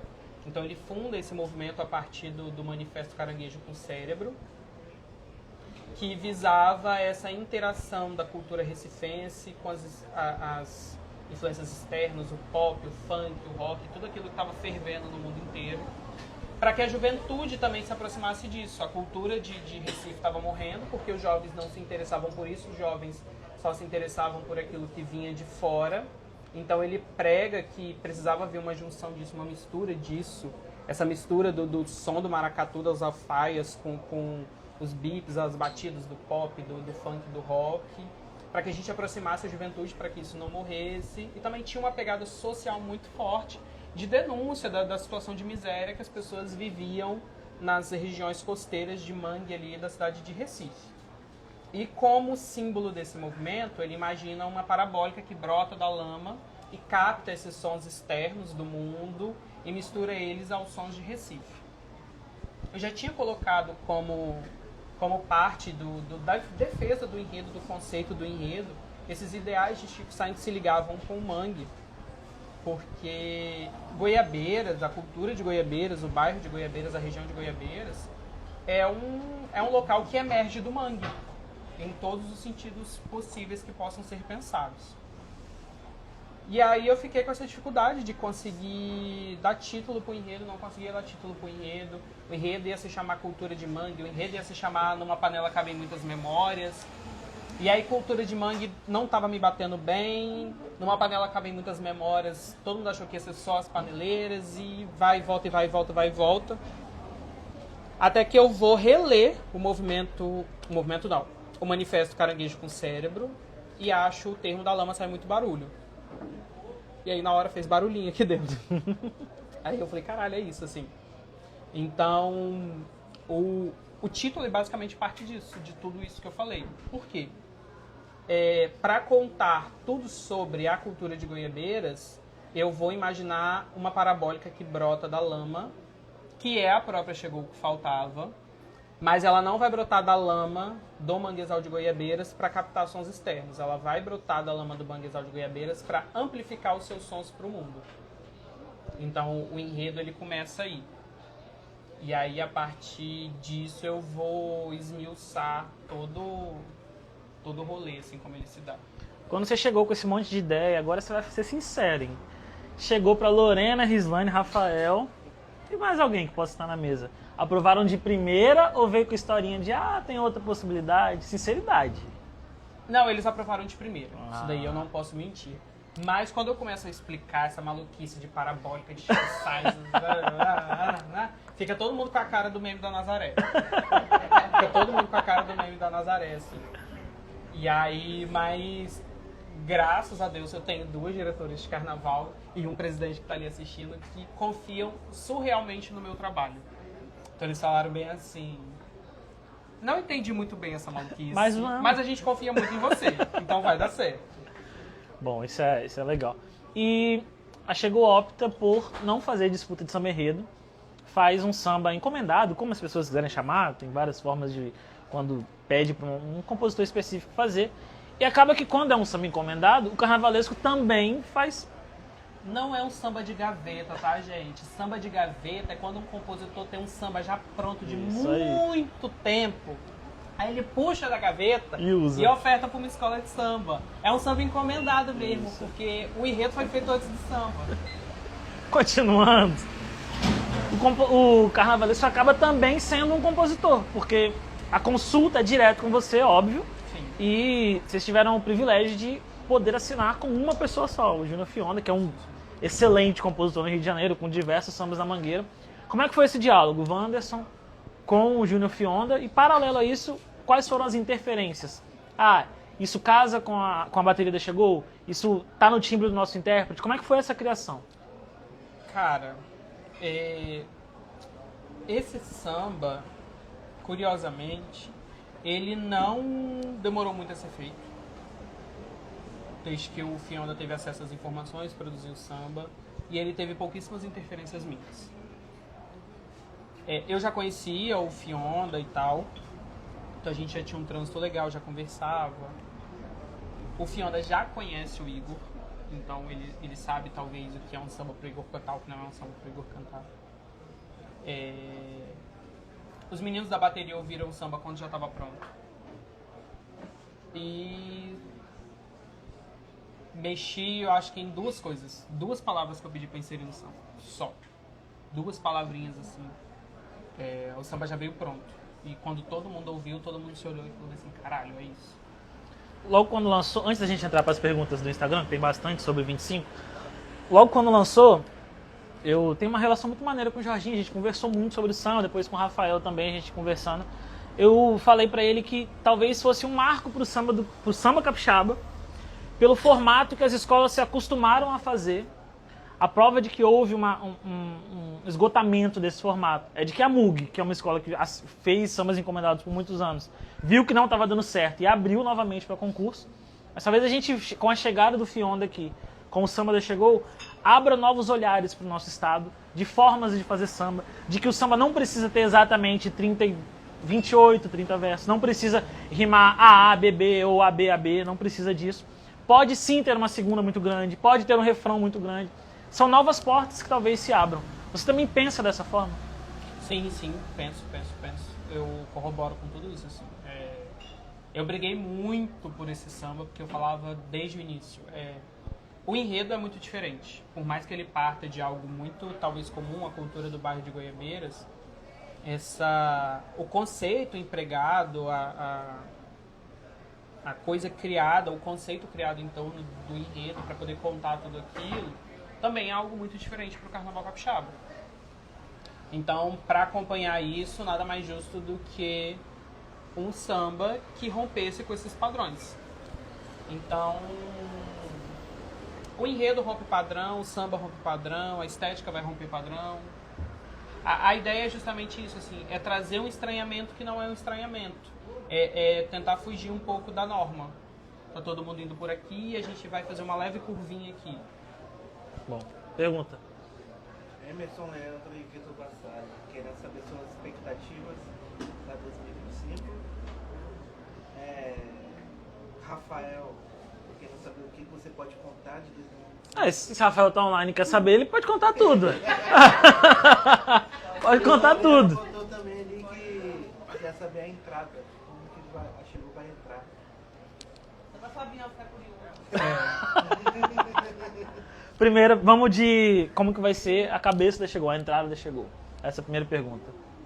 Não, já que eu consigo contar, assim, não é mistério nenhum, eu já falei em algumas entrevistas, já falei em alguns lugares, assim, o caminho do enredo, isso eu consigo contar de boa, assim, fazer o arco narrativo. A Chegou abre pensando o mangue a partir de um tripé. Pensando o mangue a partir da biologia, da ciência, como o local ali, o bioma que é produzido a partir do encontro das águas, berço da vida marinha, encontro da vida marinha, terrestre, aérea. Então esse local de potência de vida, um bioma extremamente importante para a manutenção do sistema ecológico como um todo. E aí eu atravesso isso com a filosofia africana e a materialidade indígena. Eu atravesso isso com os africanos, pensando a lama, o mangue, como o local de potência de Nanã. Nanã, o próprio mistério da criação em forma de divindade, porque, segundo as lendas, os itãs dão conta, quando Oxalá chega aqui para criar o mundo, Nanã já está.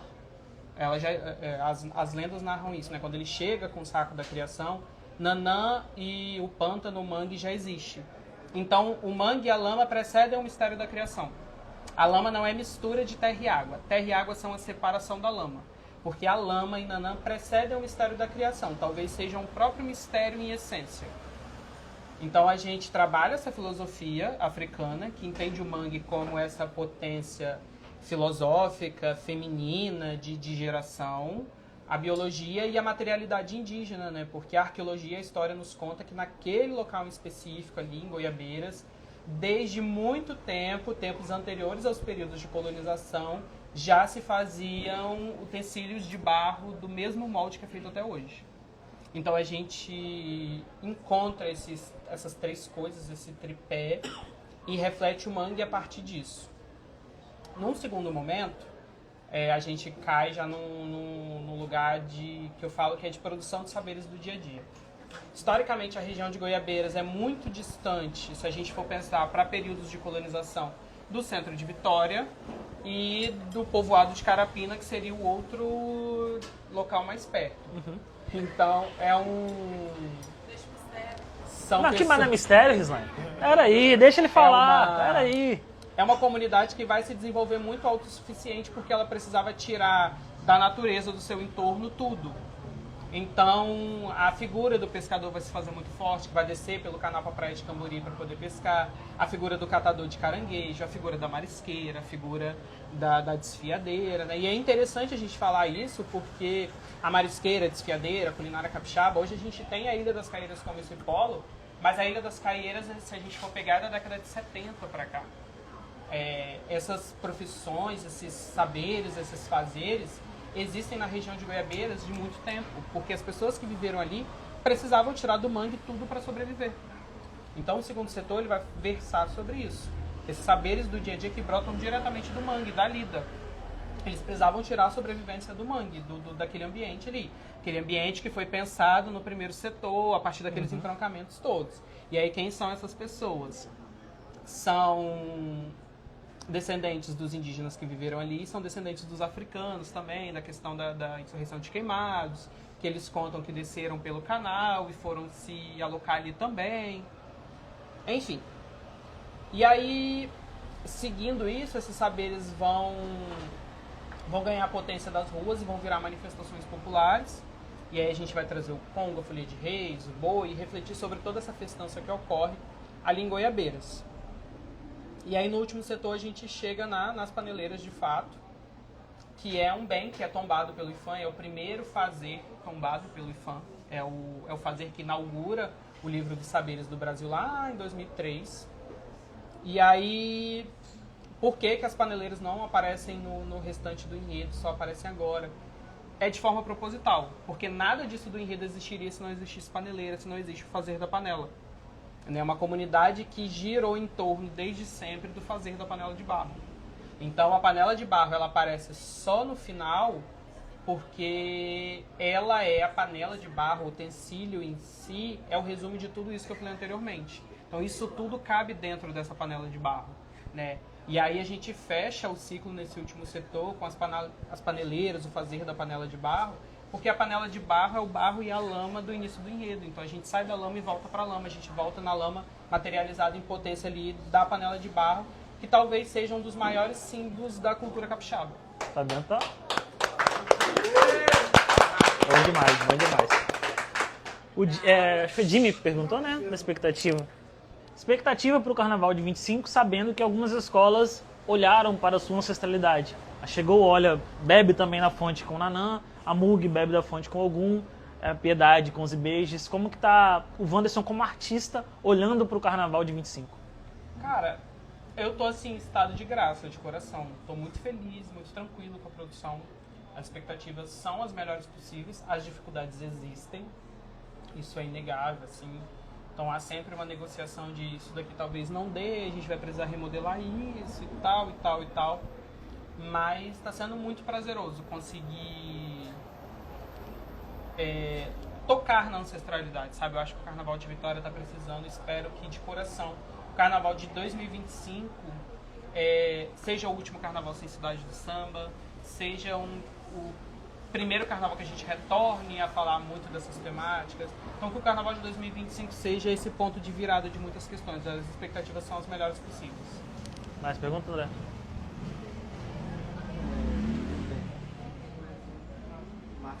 Marcel Souza. Eu acho que é Marcel começar. Segundo mestre. Como se dá seu processo de pesquisa e produção artística e plástica para o Carnaval, e se você se inspira em algum artista para sua produção? Rosa Magalhães. Mas eu acho que cada enredo é uma possibilidade de diálogo com algum artista, com outra produção artística. Então, dependendo do enredo, sempre tem um artista, a produção de alguém que eu vou fazer esse diálogo. E como se dá meu processo criativo, consumindo tudo que eu posso consumir. Tudo que eu posso ler, seja na internet, seja em livros, ver filme, ouvir podcast, ver entrevista, recorte de jornal, Pinterest, revista velha, tudo que eu posso ver, consumir, tornar produção depois disso, eu consumo, assim, é parte do meu processo criativo. Esse enredo foi construído também via oralidade? Você escutou bastante gente em Goiabeiras? Como é que foi isso? E ele é produzido em basicamente 70% a partir da oralidade.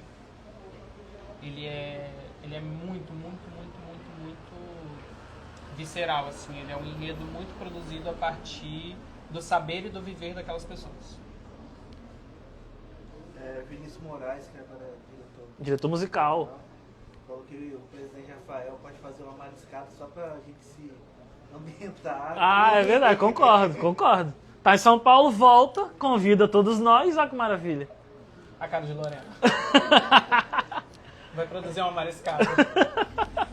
Mas, Emerson Leandro quer saber se você pode falar alguma coisa da comissão de frente. pode falar alguma coisa da comissão de frente. Emerson Leandro. Ela vai abrir o desfile. Olha, bacana. Falou, né? Vou mandar outra, hein? Aqui, tá bem aqui. Bom demais. Mas, não? A Chegou veio de uma equipe em 24 e manteve quase que a totalidade dos nomes ali e trouxe também pessoas para agregar na direção artística, de carnaval. Quais são os anseios da Chegou para 25? Óbvio que o campeonato, mas como que está o momento da Chegou com esse grande enredo, esse grande samba, essa preparação já sabendo que nós estamos em setembro?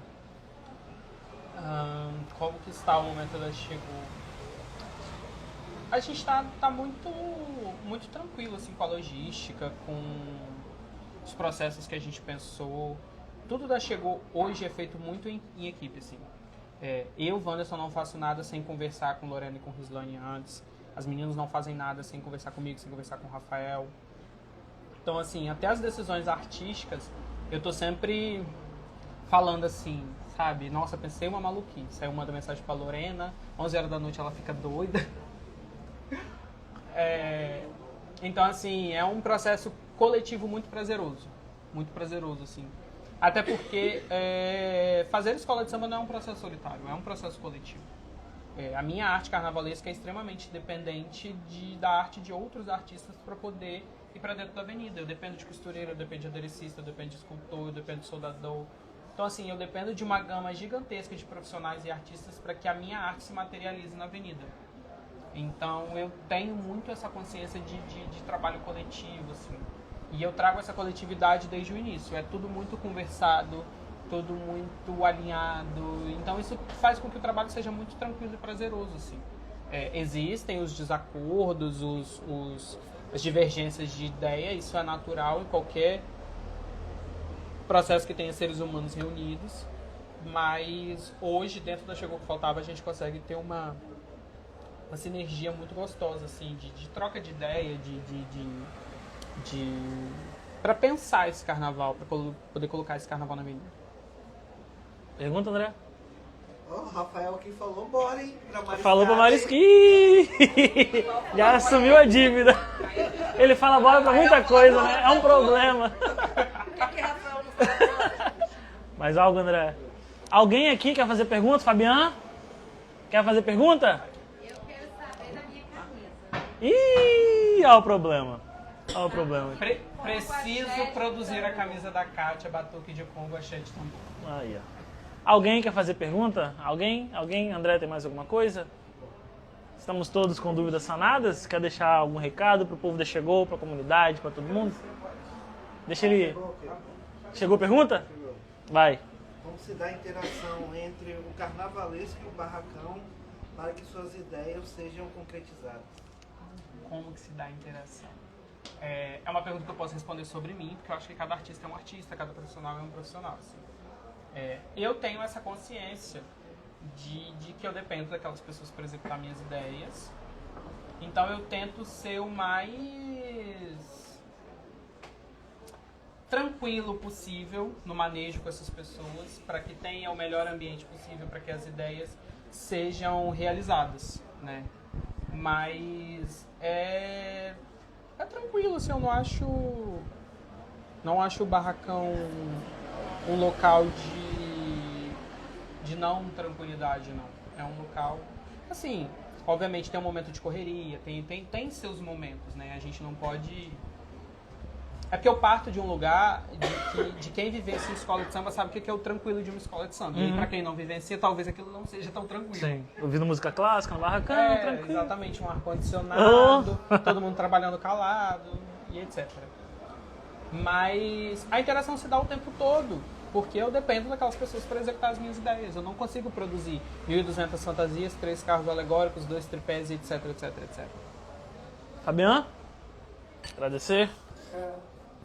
Venha. No final do carnaval passado, quando nós saímos, a gente conseguiu fazer a decoração da Casa Arabá, chegou o que faltava, então a Casa Arabá agradece imensamente, chegou pela decoração, que é toda feita por vocês, mas aí eu pedi permissão ao presidente, né? E naquele momento ele estava bem chateado com o resultado do carnaval, não com a produção, mas com o resultado. E aí eu dizia para ele assim, não desanima não, é o contrário disso, é o que eu quero dizer para vocês, assim. Eu acho que tem um modelo de gestão ali que eu tenho curiosidade de conhecer por dentro, o modelo de gestão da instituição, o modelo de gestão do carnaval, viu, diretoras de carnaval. Acho que tem um modelo de gestão do carnaval ali que tem um negocinho diferente. Eu acho que chegou a escola da parada, a escola do momento agora para nos fazer aprender algumas coisas. Em todo momento tem escolas que apresentam pautas que a gente vai aprendendo a como fazer melhor o que a gente está fazendo. Chegou para mim, é esse momento que vocês estão, né?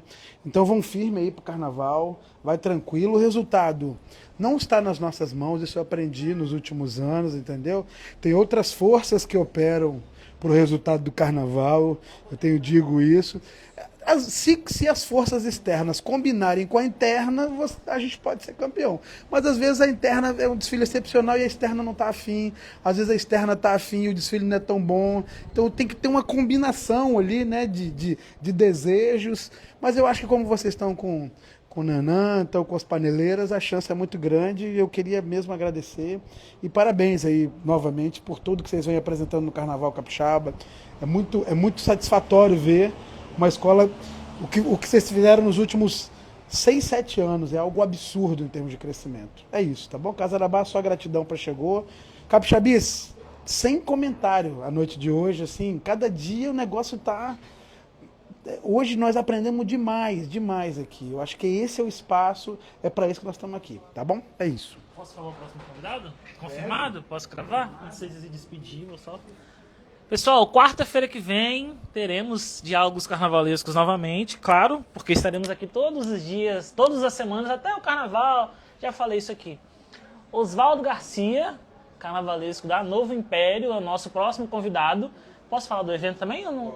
E no domingo, né, tem a quarta-feira que vem, domingo vai ter o lançamento dos protótipos da Novo Império. Podia falar, né? Eu acho que sim. Ah, maravilha, maravilha. Depois que você permite...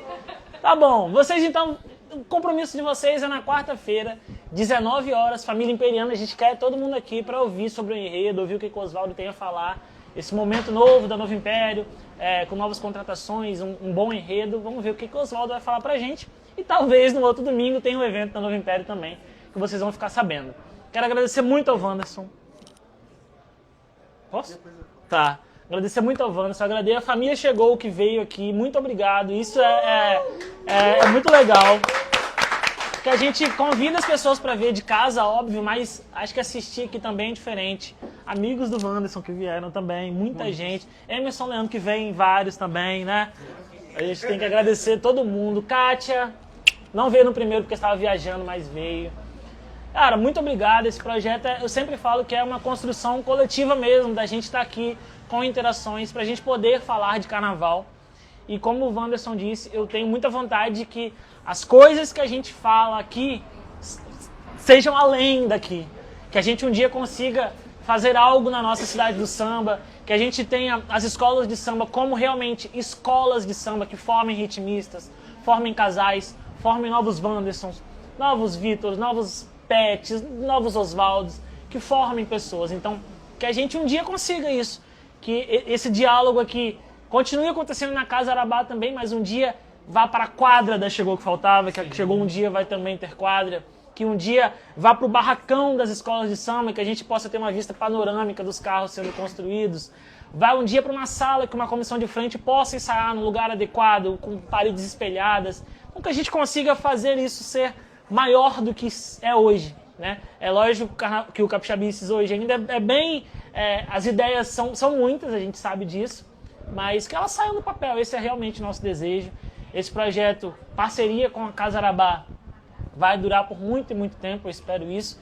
E a ideia é trazer carnavalescos do grupo especial, depois grupo de acesso A, grupo de acesso B, e a gente entra com as direções de carnaval, direções de bateria, rainhas de bateria, isso aqui vai durar bastante tempo.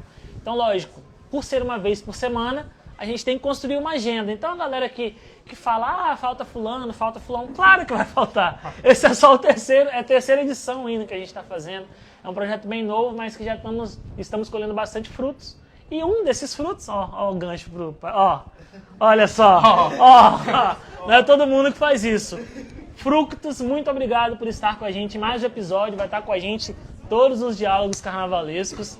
Muito obrigado a todo mundo que esteve aqui presente. Wanderson, quer se despedir? Pode ir falar com o seu povo, fala com a galera. Quero entregar o presentinho. Olha só. E aí só... Muito obrigado, querido. Só fazendo um adendo na fala do Fabiano, ele comentou sobre o modelo de gestão de carnaval da Chegou. E aí, modelo de carnaval de gestão da Chegou Mulheres. E aí aproveitar até a presença da Kátia aqui, enredista, mulher. Então, fica a dica, mulheres. Não dá dica.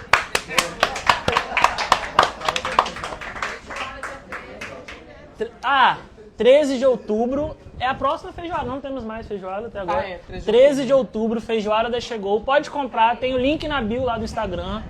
Vamos comprar. Vini Santa Fé, elenco completo da Chegou que Faltava. Tem alguma surpresa que eu posso falar? Na feijoada? Alguma coisa? Tem a escola. A escola, né? Oi, amor. Deixa. Ó, e a Mara tá falando, hein? Vai. O povo te ouvir. Vai. Por que na dúvida não tinha esse monte de suco aí? Porque ainda a gente não tinha patrocínio. Patrocínio gostou depois. Não, pode ter outro. A gente chama Vitor pra mais um. Cadê Vitor? Tava aqui. Tá aí ele? Ih, reunião. Reunião da convocação geral pra me desapego. Oi. Tem que abrir ao vivo? Calma aí, então. Calma aí. Deixa eu abrir o presente. Presente pro Capixabices, vamos ver. Calma, Vai ter uma caixinha de som dentro da lama saindo barulho. uma antena parabólica. Olha, ó. Não bota som não. Bota som não. O Instagram derruba. Bota não. Calma. Copo da Chegou.